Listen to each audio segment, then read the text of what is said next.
Well, today marks the one-year anniversary since 18-year-old Kelsey Smith was found murdered. KBC9's Dion Lim sits down with her parents to discuss what's changed and how they've gathered the strength to move on.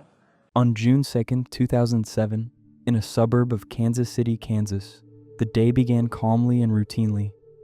It was a Saturday evening, the weather was warm, young people filled the parking lots of shopping malls, and parents were busy preparing for the new summer season. Among those who went shopping at the local Target shopping center in the suburb of Olathe was an 18-year-old girl named Kelsey Smith. She was going to buy a gift for her boyfriend for their 6-month anniversary. Everything was so normal that no one could have imagined that these moments would be the last in her life. A few hours later, local TV news reports would be filled with headlines such as "Student missing after visit to shopping mall" and "Police search for girl who disappeared under mysterious circumstances." What at first appeared to be a strange but perhaps explainable disappearance would very quickly turn into a nightmare that gripped the entire state. Kelsey was a high school graduate, energetic, kind, and beloved by her friends and family. She had just graduated from Shawnee Mission West High School and dreamed of going to college, building a career, and starting her adult life. Her friends said she radiated positivity, was a good listener, and helped others. She was the kind of person who was hard to miss in a group. Not because she was loud, but because she was sincere. Kelsey's last moments were captured on surveillance cameras. In the video, she's seen leaving a store with a shopping bag in her hands. She walks to her car in the parking lot. A few seconds later, a man appears nearby, quickly approaching her, and then there's a sudden movement. The recording shows the girl's figure disappearing into the car. The door slams shut, and the car drives away from the parking lot. It all happened in less than 20 seconds. No one around had time to understand what was happening. It was an instant abduction, carefully planned and carried out in a crowded place. When Kelsey didn't come home, her parents immediately sounded the alarm. Her father, Greg Smith, a former military man, knew that if she wasn't answering her phone and didn't show up on time, something serious had happened. They filed a missing person report within a few hours. The police began their search that same night. But as time passed, hope quickly turned to panic. The first few days were accompanied by an oppressive atmosphere. The police did not disclose any details, but confirmed that Kelsey's car had been found parked a few kilometers from the shopping center. Her personal belongings were inside. There were no signs of a struggle, but a security camera near the parking lot confirmed the worst. The girl had not left voluntarily. This story instantly went beyond local news. Reports on the search were broadcast on federal channels. Americans saw footage of the smiling girl from her prom, and everyone was terrified. It could have been their daughter, sister, or friend. Kelsey was the embodiment of American youth, trusting, open, living without fear. In the days that followed, the town of Olathe became the center of national attention. Journalists camped outside the Smith family home, investigators gave brief comments, and volunteers organized searches. Hope faded with each passing hour, but no one wanted to say the words that everyone feared. Kelsey's family, broken by the wait, clung to one desire: to find their daughter. "She has always been the light of our lives," her mother would later say, "and we simply must bring that light back." Less than a week had passed since Kelsey got into her car in the parking lot. But for the city, those days stretched into eternity. No one knew yet that the answer was close, and that it would be followed by a story that would change the laws of the country and become an example of how personal tragedy can grow into public action. Remembering those joys, not dwelling on what happened outside the Overland Park Target store last year. Saturday, June 2nd, 2007, began with a smile for Kelsey Smith. She was only 18, an age when the future seems endless. School was behind her, and ahead lay summer, plans, meeting friends, and her first real love. That day, she was going to buy a gift for her boyfriend, John Colleen. That evening, they wanted to celebrate 6 months of being together. The morning passed quietly. Kelsey helped her mother around the house and joked with her younger brothers and sisters. She was the oldest of 5 children and always felt responsible for her family. Her parents recalled that she seemed especially happy, humming along to music as she got ready to leave the house. At around 6:30 p.m., she told her mother that she was going to Target, a large shopping center in the suburb of Olathe, about a 10-minute drive from home. It was a normal, safe neighborhood where almost everyone knew each other. Kelsey got into her silver Chevrolet Malibu and drove to the store. On the way, she talked to her boyfriend on the phone. They discussed plans for the evening, laughed, and made small plans for the future. The conversation ended without alarm, without foreboding, just a casual, "See you soon." At 6:40 p.m., surveillance cameras recorded Kelsey entering Target. She walked through the aisles, chose a gift, a CD, and a gift box for it. The recording shows her smiling at the cashier and saying thank you. Everything happened under the light of the lamps and the noise of the air conditioners, so mundane that it's hard to believe that in a few minutes, the countdown to the last minutes of her life would begin behind her. At that time, a man was standing in a nearby parking lot. He watched the entrance for several minutes, as if waiting for someone. Then he went inside the store, walked past Kelsey a few meters away, pretended to be choosing goods, and then followed her out. The cameras recorded him following the girl holding a bag of groceries. It was still light outside. Kelsey headed to her car and put the key in the lock. At that moment, the man approached her. In just a few seconds, he took a step, grabbed her, and they disappeared into the car together. The car quickly drove away from the parking lot, disappearing into the flow of other cars. This kidnapping took place in front of dozens of people, but no one had time to understand what had happened. It looked like a normal couple getting into a car. No one heard a scream. An hour later, when Kelsey did not return home, her parents began calling her phone. At first they were concerned, then alarmed. The phone did not answer. By 9 p.m., her father was already driving around the roads leading to the shopping center. He knew his daughter would not disappear without a reason. Later, during the investigation, it became known that the attack had been planned in advance. The man who grabbed Kelsey had been watching her in the store, waited for the moment when she was alone, and acted quickly and cold-bloodedly. He did not know her personally. She was a random target, random but doomed. The next morning, the city was already buzzing with the news. Photos of Kelsey appeared on local television stations. Her mother, Mrs. Melinda Smith, stood in front of the cameras and asked anyone who had seen anything to call the police. Her voice was not hysterical, but determined. She believed that her daughter was alive and could be saved. Search parties began combing the surrounding area. Fields, roadsides, parking lots. Hundreds of volunteers joined in, handing out flyers and helping the police. The news showed the smiling face of the girl in her prom dress, and the whole town seemed to live with one hope, to find her in time. But every minute without a response made that hope fade. On the 5th day after her disappearance, a National Guard helicopter appeared in the sky above the area. It was then that the search operation took a decisive turn that would lead investigators to a shocking discovery. From the very beginning, the search for Kelsey Smith became a matter not only for her family, but for the entire community. On the morning of June 3rd, a large-scale search operation was launched in Olathe. Police departments from several cities, volunteers, the National Guard, and even the FBI joined the effort. Television stations showed photos of the girl around the clock, a blonde with kind eyes, wearing a school uniform in one photo and an evening gown in another. The caption under the photo read, "Missing. Any information could save a life." Kelsey's car was found the day after her disappearance, a couple of kilometers from the shopping center. The car was parked at the Macy's parking lot gas station, neatly locked, with no signs of forced entry. Inside were her bag, phone, and purchases. At first glance, there were no signs of violence, but when investigators checked the surveillance camera footage, it became clear that it was not Kelsey behind the wheel of the car leaving the Target parking lot. It was a man driving. The main clue was Kelsey's cell phone data.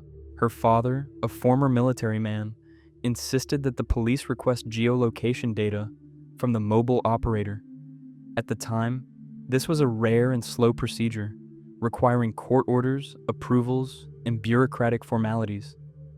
Every hour of waiting was torture, but the family did not give up.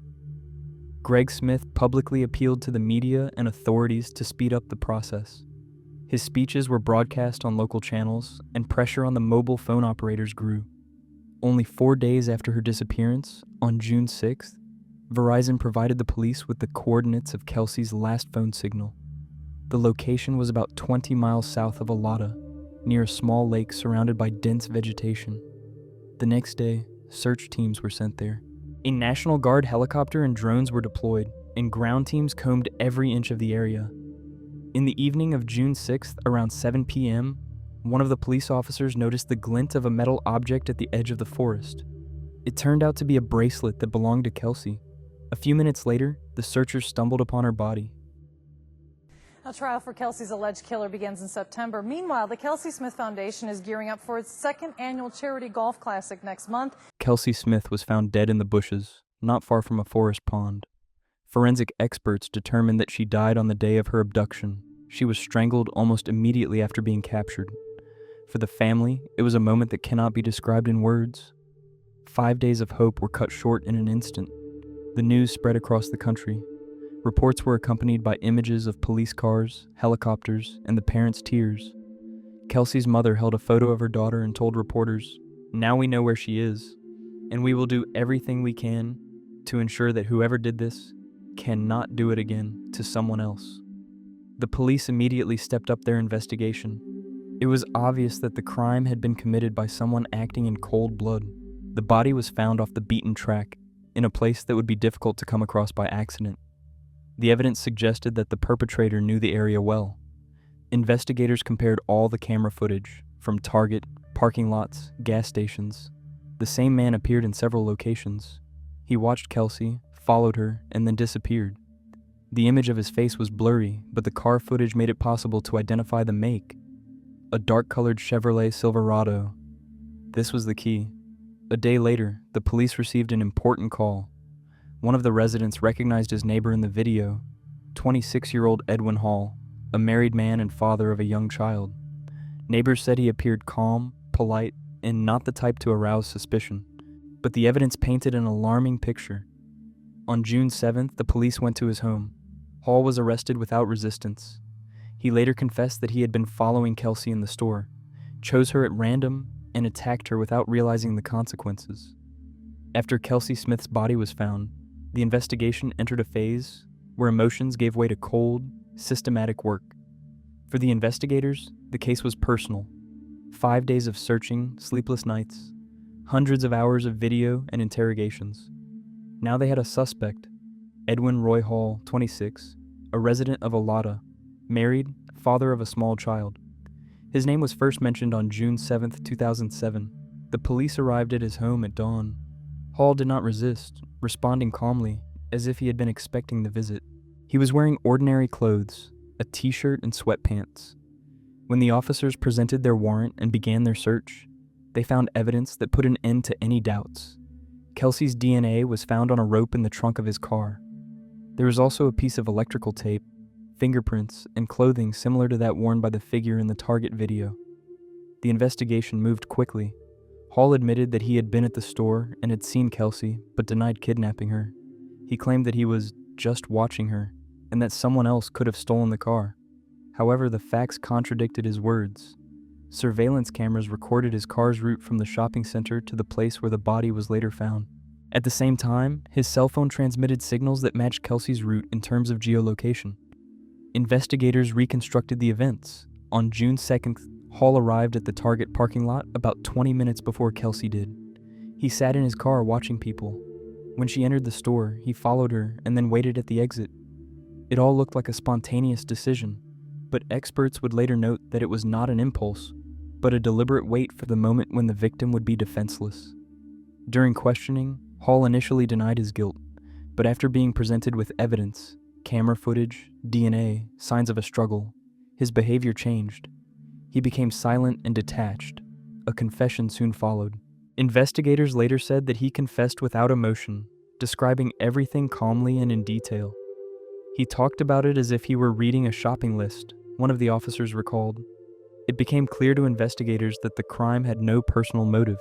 Hall did not know Kelsey and was not acquainted with her family. She was a random target, a victim of opportunity. FBI experts involved in the case described his behavior as typical of an opportunistic sex offender. Observation, victim selection, quick attack, attempt to cover his tracks. Amid public pressure, the police continued to gather evidence. Dozens of tests were conducted: fingerprints, fibers, DNA, shoe prints, and traffic camera recordings. The picture was becoming clearer. On the evening of June 2nd, Hall attacked Kelsey, strangled her, and then took her body to the lake. He then returned to the city and parked her car, trying to cover his tracks. But he was powerless against the digital evidence. A few days after his arrest, Hall was charged with first-degree murder, kidnapping, and rape. The trial was set for Johnson County, Kansas. The judge ruled that there would be no bail, only isolation. The public demanded the most severe punishment. The evening news began with the words, "The man who killed Kelsey Smith will stand trial." At memorials held in Olathe and Kansas City, the same message was heard, justice for Kelsey. The investigation did not take long.